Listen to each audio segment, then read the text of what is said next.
Sir నమస్తే. ఇప్పుడు మనము ఎలక్షన్స్ ముందు కొన్ని హామీలు ఇచ్చినాము. ఏర్పాటు అయిన తర్వాత మనం తీసుకుంటున్న ఎజెండా వేరుగా పోతుంది. ఇన్ని లక్షల కోట్ల ప్రాజెక్టులు మనం ప్రభుత్వం ఏర్పడిన తర్వాత ప్రకటిస్తున్నప్పుడు ఒకటి రెండు మినహా హామీలేం కొద్దిగా ముందు పోతున్నట్టు అనిపిస్తలేదు. వాటిపైన ఎందుకు దృష్టి పెట్టట్లేదు ఒకటి. రెండవది, ఇప్పుడు అనివార్యంగా కనుక జూబ్లీస్ ఎలక్షన్స్ గురించి మాట్లాడుకుంటాం కానీ పంచాయతీ ఎలక్షన్స్ గురించి ఇప్పటివరకు ఎందుకు లేదు. గ్రామాలన్నీ కూడా పారిశుద్ధ్యం లేక మొత్తం మురుగెత్తుకునే పరిస్థితి ఉంది.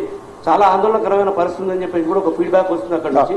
ఈ రెండింటిపైన కొంచెం అంటే మీరు సూరజ్ శర్మ కాబట్టి బీసీలకు వ్యతిరేకమేమో 42% బీసీలకు రిజర్వేషన్లు ఇద్దామని ఆ ప్రయత్నంలో భాగంగానే కొంత ఆలస్యం జరిగింది. ఎన్నికలు వాయిదా వేయాలని కాదు, తొందరలోనే ఖచ్చితంగా బలహీన వర్గాలకు 42% రిజర్వేషన్లతో ఎన్నికలు నిర్వహించాలి. తద్వారా గ్రామీణ ప్రాంతాల సమస్యల్ని పరిష్కరించాలనేది మా ఉద్దేశం. నెంబర్ 1. నెంబర్ 2, ఎన్నికల కంటే ముందు వాళ్ళు కల్పించిన భ్రమలన్నీ 3 లక్షల కోట్ల రూపాయలు మాత్రమే అప్పు ఉంది. ఆర్థికంగా బలంగా ఉన్నాం, పరిపుష్టిగా ఉన్నాం. అసలు తెలంగాణ అంత ధనిక రాష్ట్రం లేదు, కేంద్రం నుంచి దేనికి నిధులు అవసరం లేదని ఒక బుకాయింపు ధోరణితో ప్రభుత్వాన్ని నడిపించారు.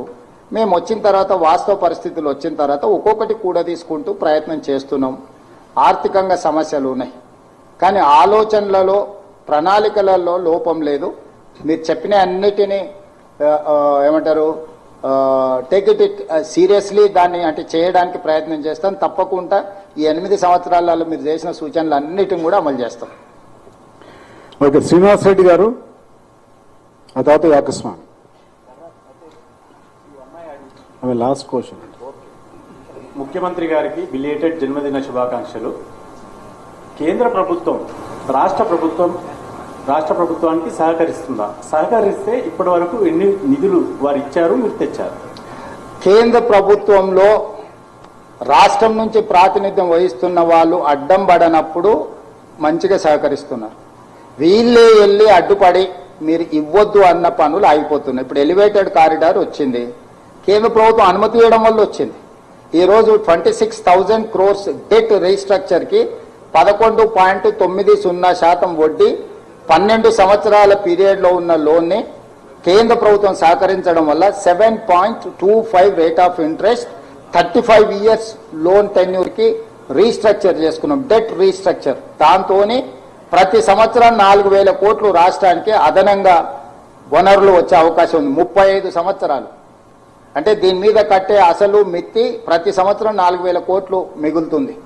ఈరోజు northern part regional ring road కూడా ఒక కొలిక్ వచ్చింది. సదరన్ పార్ట్ని ఇంకొక పక్కకు తీసుకున్నాం. బుల్లెట్ ట్రైన్కు ఇన్ ప్రిన్సిపల్ దేవ్ అగ్రీడ్.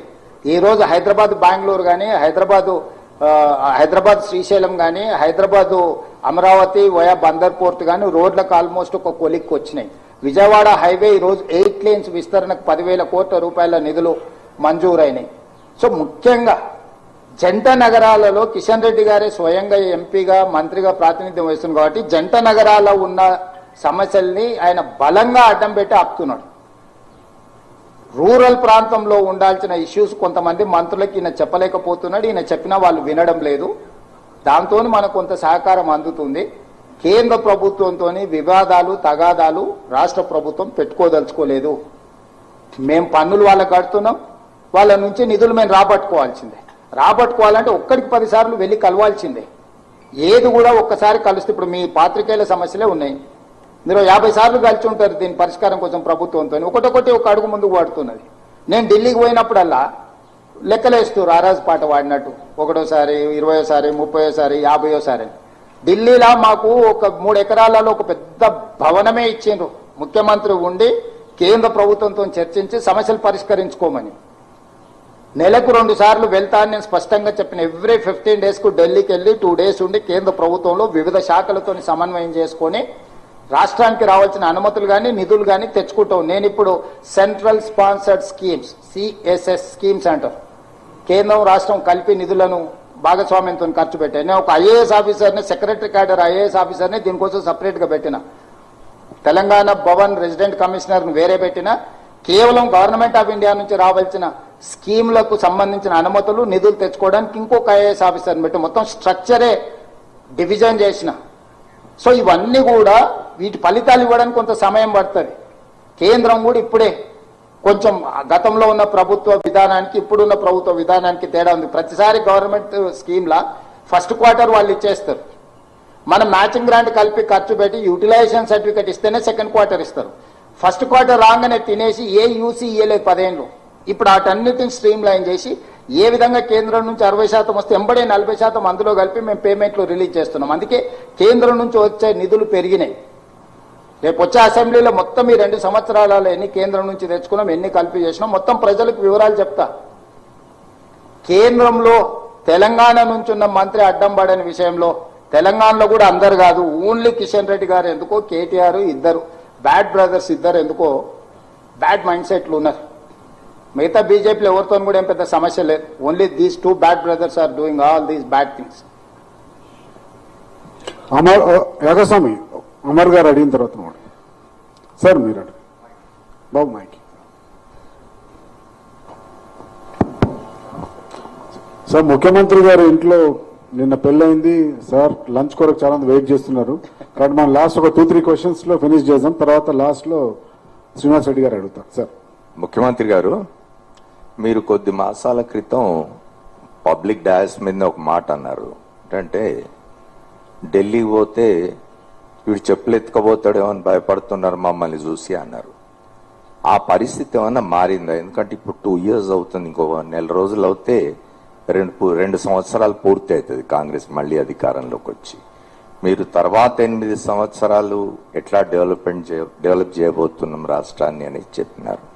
ఈ 2 సంవత్సరాల కాలంలో గుణాత్మకంగా ఆ పరిస్థితిలో మార్పు ఏమన్నా వచ్చిందా? ఇప్పుడు ఢిల్లీ పోతే మిమ్మల్ని చూసి అంటే మీ మంత్రులను మీ అధికారులను చూసి చెప్పులెత్తుకపోయేవాళ్ళు అని భయపడకుండా ఉండే పరిస్థితి వాతావరణం ఏమైనా ఏర్పడిందా?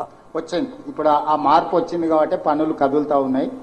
ఇప్పుడు ఒక నమ్మకం వచ్చింది వీళ్ళు వాళ్ళలాంటి వాళ్ళు కాదు అని.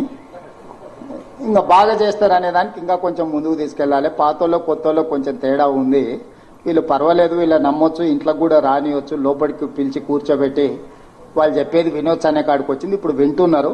వినడం వల్లనే చాలా వరకు కొన్ని సమస్యలకు అనుమతులు తీసుకొని వచ్చినాం. పరిస్థితుల్లో మార్పు వచ్చింది. ఇక అది వేగంగా పరిగెత్తాలి. ఆ వేగంగా పరిగెత్తించడానికి ప్రయత్నం